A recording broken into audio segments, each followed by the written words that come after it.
Right, let's go. Welcome back to the Coffee Product Show. I'm Max. I'm the interviewer of Web3 and space host and project analyst of this digital revolution. The first season, which is currently the first season, we're going to interview all the best actors and great brilliant minds in the Web3 to understand this new digital revolution and what's in the mind and what they are cooking. Today, I have a special guest, someone special, a real builder, not the one that is grinding Twitter all day long. It's Ivan, founder of Mintify. How's it going, Ivan, today? Good, man. Thanks for having me. It's great to be here. Awesome. Thanks a lot for joining this amazing podcast. Curious, so you started as a digital background back in 2014 with, I was digging your Twitter and you were posting products randomly. Then on 2020, you were sharing on X some tips for crowdfunding. And then you arrived to this space, the NFT space, I believe, and you founded Mintify. So my first question is, how Mintify came up to your mind? What was the initial idea? Yeah, happy to give some context there. So I'm 33, 5 times founder with 3 exits. I started my journey when I was basically 17 years old as a self-taught designer and developer. And I had 2 small exits by the age of 18. And then basically I served in the Navy for a year. I'm Greek, basically, right? Born and raised, and then moved to New York basically 3 years ago. But after the Navy, I got my bachelor's degree in finance and shipping. And then from there, I ran a media agency for 2.5 years, serving mostly European-based startups with digital advertising. I stepped down and I basically bootstrapped Gadgetflow, my Web2 company.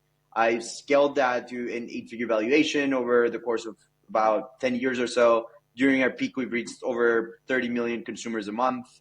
And then I stepped down so I can focus 100% on Mintify a couple of years ago. And I exited completely last year. I've been in crypto since 2015, and I jumped to the Web3 space in 2021, minted CloneX, Proof Collective by Kevin Rose. And, long story short, I was just not happy with the tooling that was available right around that time. Plus, I do have a gaming background, so I was quite excited to connect the dots between like blockchain, crypto, NFTs. And what was fascinating to me at that time was that most of us were trading with like limited data that were available. I mean, sure, you have everything on the blockchain side, but then when it comes down to like marketplaces and off-chain order books, that was the time that OpenSea was dominating, right? Yeah. So basically, when I thought about like, where's this gonna go? Like 2 years down the road, 5 years down the road, because I really feel like NFTs as non-fungible token as a technology, essentially, right? Not just on Ethereum, but cross-chain, essentially. It's going to be something that's used across different verticals, but most likely in a passive way. So I thought about the future of NFT trading as something being like multi-chain, multi-marketplace, as well as modular. And the modular aspect came to me after I realized that, great, we're all essentially trading today, JPEGs on OpenSea, right? For profit most of the time, day trading. But there's going to come a time at which we're going to start trading actual real estate or RWAs in general and gaming assets. So you would want to have something such as an interactive trading experience that matches the asset class that you're trading. So those were the early thoughts, and everything started with us building essentially a modular blockchain indexer. So we used Alchemy's node infrastructure, and we built our own blockchain indexer. And with our vision and our infrastructure in place, we went on and raised 1.6 million from some Web3 and crypto native funds.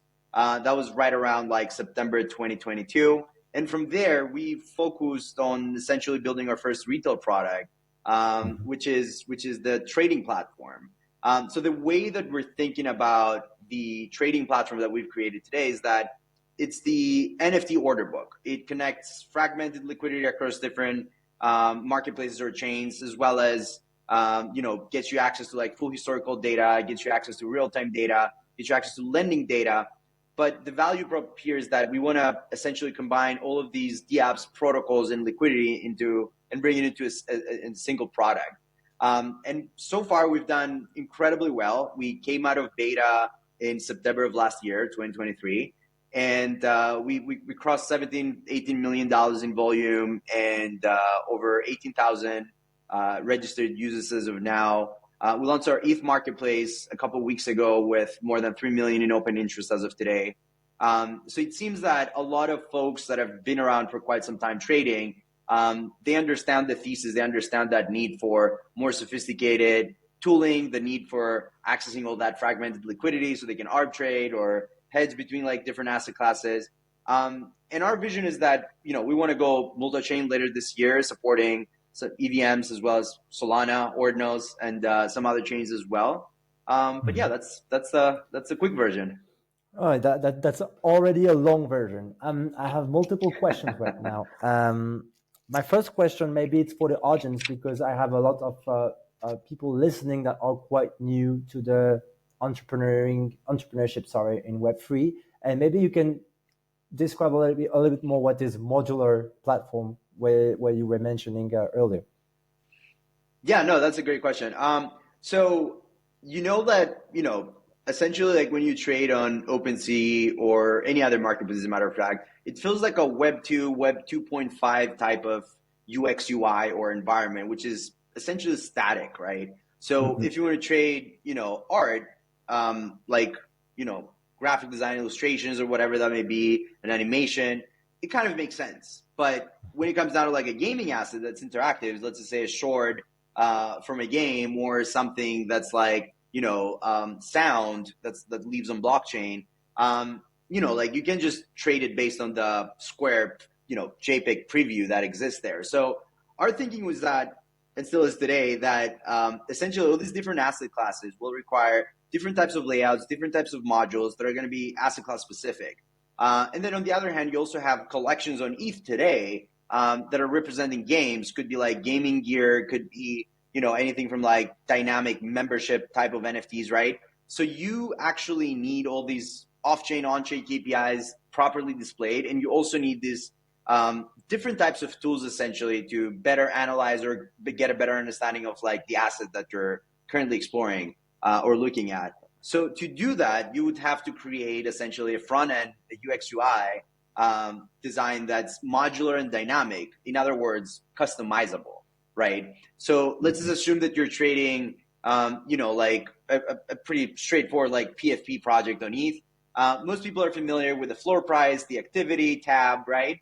But then if you want to take this a step further and you want to see, full historical data, or you want to do technical analysis using TradingView, which we support right off the bat today, with all kinds of, indicators like such as RSI, you can do that today. If you want to see the selling pressure, or if you want to see, we recently launched a module that's called the order book, essentially merging TradFi tooling into, NFTFi in a sense, that shows you essentially like all the listings and the bids in real time. So then you get instantly like a much better understanding of like how this collection is performing. Then another example is the momentum module that we've created that shows you all the listings over time, new listings, canceled listings, unique amount of listers. So that gives you a much better understanding of like, how's this collection doing right now versus a day before, versus an hour before, versus a year ago, for instance, right? So the value prop is that all these different modules that we've built are based on our framework. And even though we've built the first 25, 30 modules ourselves in-house, the idea is that this framework is not going to be then available to both creators and deployers. Like if you're building a game yourself or a more sophisticated collection, a more dynamic collection, essentially you'll be able to build these modules for your collection and then serve those modules to our users. So collection-specific modules. And then the other layer is users having the ability to create modules themselves, whether that's using drag and drop mechanics or even code their own modules that they're the only ones that use through the product. So if I understand quite well, you are like doing an intersection between kind of June analytics and a marketplace such as OpenSea, right? Like you create your own modules and all those kind of things, right? Yeah. So, Yeah, but the idea is that we're not just a marketplace. Essentially, we're a platform that connects with pretty much like all marketplaces for the chains yeah, that we of support. course. And then we also have our own marketplace, and it has Yeah, like its own incentives for you I've, providing liquidity or interacting yeah, with by bidding, listing through our platform. We yeah, incentivize it because you earn essentially XP. You climb the leaderboard, you can unlock rewards, and so on. I've seen it. Yeah, and I've been to Mintify. I love the dashboard. All the dashboard is pretty clean. I love it. It's cleaner than Blur. So it looks like your target audience is basically people are already diving deep hard into NFT trading, right? Um, Talk to me about Yeah. So, yeah, yeah. Like if I, so example, yeah, real quick. If example, why should someone go into a Mentify rather than Blur, for instance? Yeah, so many reasons actually. Mm, So I would say that our number one priority right now and the target, demographic, let's say that we're targeting, mm-hmm, would be folks that, have been in the space for quite some time. I'm not gonna say just degens or like whales, but rather like the whole group combined, because we haven't prioritized like, let's say, the normies or onboarding new users into Web3, because um, that time is going to come. Like, we're going to have a more simplified version of Mintify. It's in our best mm-hmm, interest to do so. But the current state of the market is like 98, 99%. I would assume users that have been around for like a year or two or three. They've been around in the bull cycle, in the bear market these last couple of years, right? So mm-hmm, we optimized for that essentially, right? So mm-hmm. that's the main differentiator between like when it comes out to other marketplaces, other tools, other aggregators. The two main differences are the fact that we don't restrict you. We don't have, for instance, like 100% loyalty to trade only on our marketplace. We believe that we've built a product that you can access fragmented liquidity from third-party marketplaces. And it's up to you whether you want to buy, for example, whether the lowest price is on OKX or on Blur or on OpenSea or, like whichever marketplace, including ours, right? Um, Yeah. and we incentivize obviously using our marketplace, but we're not just enforcing using just our marketplace, as like unlike most of the other products out there.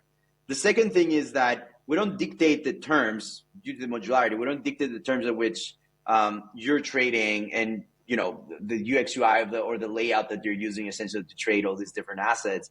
And it's because of the fact that it's like fully customizable. We let the user decide whether they want to trade, for example, with just the tokens listed and the activity and the floor, which is the default layout on Mintify right now, or that you can have like a massive monitor, like 42 inches with like 20 modules laid out, right? So that gives you access to like analytics that you cannot find anywhere else.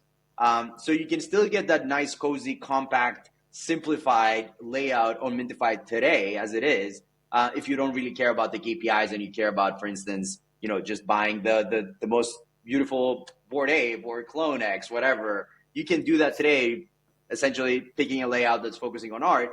Or if you're more data centric, then it's a whole new world for you out there, right?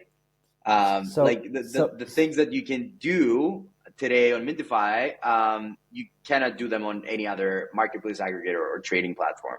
I agree with that. And so you said that we're not forcing people to trade on Mentify. So if if someone is just using your platform for some data layers, and Yeah. he then gonna trade onto another platform, then how do you win money? How do you earn money? What's your revenue model regarding Mentify? Yeah, I feel like most platforms like Mintify, we're still in early stages in Web3 of product Mm-hmm. market fit, because the space is so small. Like, if we have to, let's just say, focus on unique wallets, well, that's Mm-hmm. not a decent metric, but rather like individuals that are part of the Web3 space, we're talking about less than 100,000 people, right? All of us have like 10, 20, 30 wallets throughout this couple of years for numerous reasons. But my point is that there are ways to monetize a marketplace. Like, you can enforce a 0.5% fee, you can enforce a 2.5% fee that we've seen OpenSea doing. But there are many, many other things that you can do. I think that it all comes down to timing. For Yeah. us, for instance, our priority is to gain substantial market share across different chains, not necessarily dominate ETH or Solana or this or that, but rather create a streamlined, solution essentially around like trading all these assets across different chains. So if you as a trader come on Mintify today, or in a few months from now, once we support, let's say, multiple EVMs, Solana, Ordinals, you're going to get exactly the same experience trading Ordinals versus trading, for example, PFPs versus trading virtual land on Solana. And that's the value prop. The fact that you don't have to get familiar or accustomed to all these different UX UIs or all these different rules and fee structures, but rather have a single product that you get comfortable with, and then, you know, essentially trade all these different assets across different chains. So in terms of monetization, I don't think that anyone has nailed it yet. For sure, at some point, we're going to be exploring like, you know, fees per trade, or, you know, essentially blending in our incentive program somehow. We're launching a token as well very soon. So it's like, we're trying to create like a scalable ecosystem that's like, you know, sustainable, ethical, and, you know, it essentially can push the brand forward. But it's not like, hey, we're just going to be imposing one day like a 5% fee. So if you're used to Mintify today, it's going to be a big turnoff for all of you, like a few months or years down the road. Also on the lending side, there's going to be like multiple, I'm not sure when this podcast is going to go out, but in the next few days, we're going to be announcing like our first lending protocol integration. And then there's like 3 others that are lined up right after it. So the idea that you can access third-party DApps and third-party, essentially, you know, liquidity from like all these protocols through Mintify, for us, that's also going to be like a revenue stream. So if you initiate a loan, the third-party protocol that you like, the rates or whatever, the features, we're going to be taking like a small fee out of that you would have paid anyway on the platform's website. So the reason that we're building on top of our it's gonna be on Sunday. The reason that we're wait. Cool. Yeah. So the reason that we wanted to build a framework is that, you know, you can just scale a Web3 platform by just you building every component. Otherwise, you'd need a team of like 100 developers and scale into the thousands over time, right? To support every chain, every asset, every new EIP that's being like voted. But our thinking here is that the reason we've built the framework is that because we want to invite and incentivize as well developers build on top of Mintify. This is how we scale, you know, to the hundreds of thousands of users over time, millions over the next few years. Because if we can embed all that functionality, and you have, let's say, a lending protocol or an options protocol, right? And you want to embed that into Mintify, then it's in your best interest to access that user base, right? Like you can access, for example, today, 18, 20,000 users by integrating your protocol into the product, or once the SDK is essentially out there. So for you, that's more usage, essentially more users using your product, even if it's through a third party, more revenue for you if you're monetizing through, you know, APR or lending or interest or whatever that may be. So it's a win-win, essentially, the way we think about it. So what's your strategy? Because you mentioned like multiple chain. You said that you were not focusing that much on the main blockchain such as Ethereum, Solana. So is your strategy focusing more into some little blockchains regarding NFTs, maybe Cardano, say, or another blockchain? So I'm curious about your strategy on how do you onboard the current DJs whales into your platform. Yeah, that's a great question. So we've created one of the most powerful advisory boards in the space. So before we launched the stable version of Mintify, we went out and partnered with some of the biggest content creators, whales traders. Right now, some of the top names that we have in our advisory board are like Whale Swoosh, Hanwi, the #1 blur farmer, you know, like Sammy, one of the best analysts in the Web3 space that's puts out basically airdrop guides and does deep dives and technical analysis on collections. So our thinking here is that we're not just, you know, like a team of 10 crazy people just trying to build yet another marketplace or platform, but rather build alongside our advisory board, right? Like most of them have like TradFi background. They come from like, you know, we have a couple like Wall Street guys. We have like folks that are been, you know, doing spot trading for like years prior to NFTs or crypto trading as an example. And the thinking here is that we're building alongside our advisory board. We're building alongside the community. Our community, we have like over 70,000 on Discord, 40,000 on Twitter. And we've been around for 2 years. So it's not like, hey, this is a quick project that we spun up like in a course of like 6 months. We got the funding and we just got a product out, right? Everything is well thought of, and we're rolling out features based on what our community wants to see, where advisors are thinking in terms of like their experience with other products. And that's one of the reasons that we're succeeding today, and we're seeing such great KPIs and growth numbers throughout these last few months. That's crazy. That's cool. I remember that Will was in your board. I know him. Okay, and I know Sami also. Interesting. So you mentioned you were 10 in your team right now, right? Or it's like a whole advisor. Okay, so 10 or without the advisors. Without the advisor, that's a lot. So you have maybe 50% devs, communication, and marketing. So we have the full stack at this point. Okay. We're basically we're focusing a lot on development, but we're also on the business development side of things. That's equally, if not more important than the actual development. Lots of partnerships, lots of announcements that we're going to be launching in the next few weeks prior our token launch. We're partnering with a few massive collections. We just announced DGAs last week, as well as Utes. There's quite a few more coming. And then in terms of like lending protocols, we're going to be doing a massive rollout in the next 60 days, with the first one starting this week, considering that the podcast is live on Sunday. And then, there's going to be like a lot of DApp integrations. We already integrated like Discord, Alphabot, XMTP. You can direct message through the platform, any ENS address. And the plan is that we feel very confident about the product as it is right now, how stable it is, how secure it is. We just got it audited by Hexsense as well, the entire backend. So we have a pretty robust incentives program as well that we've been battle testing for like over 3 months at this point. It's basically we're 100% focusing on partnerships, growth, additional features, and supporting more chains in the coming months.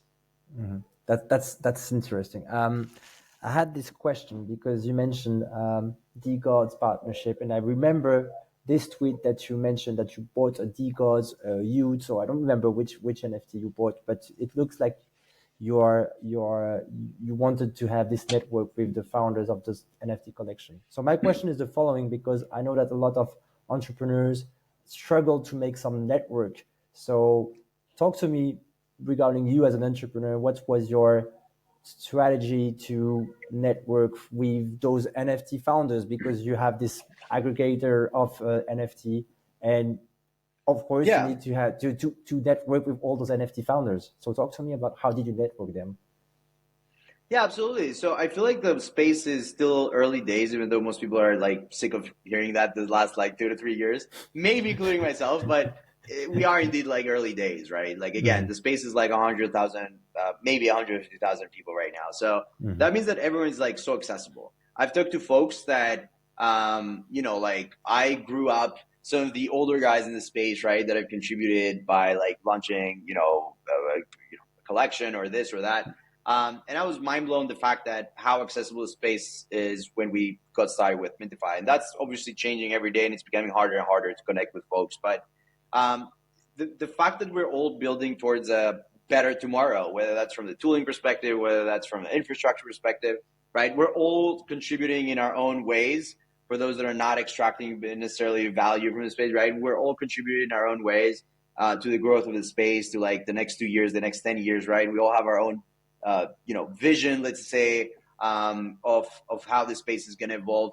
So I think that, if you're a new founder, just go for it. Literally reach out through DMs, like to me, to any other founder out there, to like Frank Tigads, to like any founder that you respect and want to, get connected with, just do it. Most likely you're going to get an answer back. But it really depends on how you do it as well, right? Like I can't help you with specifics, but at the end of the day, think of it this way. I get bombarded with like DMs every day, and I can, answer on the spot. Most times I might get back to you like a week later, even a month later.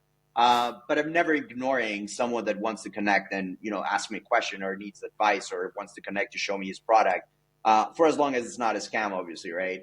But I feel like it's just hustling daily, essentially, right? And just going for it. That's it. Like, being as aggressive as possible in a good way, obviously. But if you want to connect with XYZ, there are 1,000 different ways to do so, whether that's becoming part of the community by buying their NFT, opening a ticket, or sending a DM, or jumping on a space as a guest and asking a question. There are a lot of ways to do it. Of course. Or going to the calendar and securing a spot for a podcast, right? Yeah. That as well. Yeah, there are many ways to network, but as you mentioned, yeah, just do it, and also, yeah, don't be scared, because in the end, it's human on the other side of the screen. Yep. So, but yeah, people are so accessible right now, and I'm quite shocked that I had some interviews with a lot of great people in this space. So totally agree with you. Since you were Exactly. mentioning that you had a lot, you were focusing on the growth, and you're right, you're right, because I mean, you thought about it, you built for now 2 years, so you know that the bull cycle is currently there, for Yep. at least, let's say, 6 months, and what, 8 months, maybe more, maybe less. I think it's going to be more like 8 months, but yeah, that is my opinion.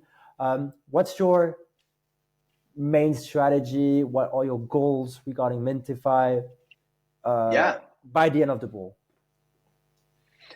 Yeah, to gain substantial market share across different chains, 100%. Okay. Like this is our opportunity. The fact, I'm not silly to say that the bear market was good for us. It's not good for anyone, but it Yeah. does give you more time to actually build.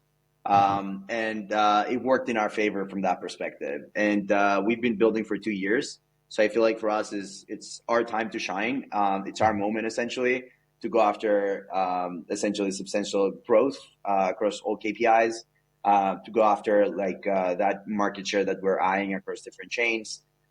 So our objective is to be like as strong as possible by the end of this next cycle. I feel like as a startup, because most of Web3 products are considered a startup today. None of us are like established Mm-hmm. businesses, right? Or found product market fit to like 100%. So I would say that starting a company in a entirely like new vertical and going through the bear market could be like one of the hardest things. We've seen like more likely like 80 or 90% of most products being eliminated because they had like no runway or this or that, because of user base monetization, right? But we survived, and I feel like that was one of the most difficult things as a founder that I've been through, because I've built like four other businesses throughout the years, but what we all went through, and I'm not talking just about me, but other founders that I've been in touch with. It was a horrible period, but at the same time, we were all eyeing, knowing the crypto cycles, being in crypto since 2015. Most of the times, a lot of the other founders have been around for at least a couple cycles, right? We know that things are going to get better. Like we all believe in crypto at the end of the day. NFTs are just part of it in a sense, right? So if you don't understand crypto, you can't really build a Web3 business. So my takeaway is that it's been one of the most difficult journeys this last couple of years. Blood, sweat, and tears and everything. But we're all eyeing that upcoming like full cycle, and I feel like by the end of it, we're all gonna be stronger. Of course, it was difficult for a lot of yeah, everyone had this struggle during this bear market, but yeah, it is Yep. what it is. As an entrepreneur, and as an entrepreneur, it's always like roller coaster. It's amazing. Last question, because you have only 30 minutes. What about the? Are you active as a DGen? Do you trade yourself as maybe as a founder who has an NFT, an aggregator marketplace? Uh, I don't know. What was Of your course. last move, last mint? Talk to me about this. Yeah, I don't like talking about my trades. That's why I have Oh, multiple wallets as well. I do have a okay. couple public wallets, but Mm. like I saw how a lot of people reacted with some content creators that, were getting, whitelist for XYZ, and they're selling their Yeah. whitelist for profits, or they were just buying 100 of this and selling 50 of that. Hmm. And a lot of people are like sell shaming. So hopefully I was never a victim of that. I don't support it in any way, but since the early days, I've maintained multiple wallets. I do trade, day trade, even when I have the time. I feel like time is the only barrier Yeah. for me. I wish I could just trade like 18 hours a day if I had the time, but it's not realistic. There are, since, I've been in the space for 2 years, there are obvious opportunities that, I'm not going to necessarily like flip on a daily basis. I do trade crypto. I do, basically, I don't mint that often, if that makes sense anymore. But I do focus on secondary when I see like a narrative, or when I see like big announcements. I might, trade essentially, by buying multiple of this and holding over time, or selling a few days later. That's part of the game, and it's great. It's great. Same strategy. And last question, because you mentioned you love gaming, you mentioned Yeah, tokenization in real estate, but right now the main market is PFPs, right? In terms of trading. So yeah. what will be your dream? Your dream is to have a focus on gaming on your platform, or it's a No, I wouldn't say that general it's market? Yeah. focused. I wouldn't say that Yeah. it's focused on a specific vertical. I would say equally supporting it all. So we can Okay. have like a very pleasing and smooth experience across different verticals. And that's how we want to be known for. That's why we're gonna go with the NFT order book narrative. Essentially building in, the gaming order book, the art order book, the RWA order book, giving you full control of what you trade and how you trade it, both as a trader, as well as then as a creator or deployer, as an example, or a brand. That's the vision here. I don't think we'll ever focus on a specific vertical. I mean, never say never, but as of now, we just want to equally support all these different verticals, and want to prioritize the ones that are driving like substantial volume. And gaming is going to be one of the main narratives for the next like 2 to 3 years. I don't think we're there yet. I feel like we're in alpha stages, not even beta stages with what's being built, but we're getting there, and I'm excited. Yeah, definitely. So you're uniting all categories into one, all niches into one. I love it, because I'm Yep. uniting all Web3 actors into one place, because I think it's quite divided right now, but that's my opinion. Even Yep. thanks a lot. I'm not holding your time anymore. 30 minutes, 31 minutes, 42 minutes. Thanks for watching, guys. That was the Coffee Pro. See you on the next video.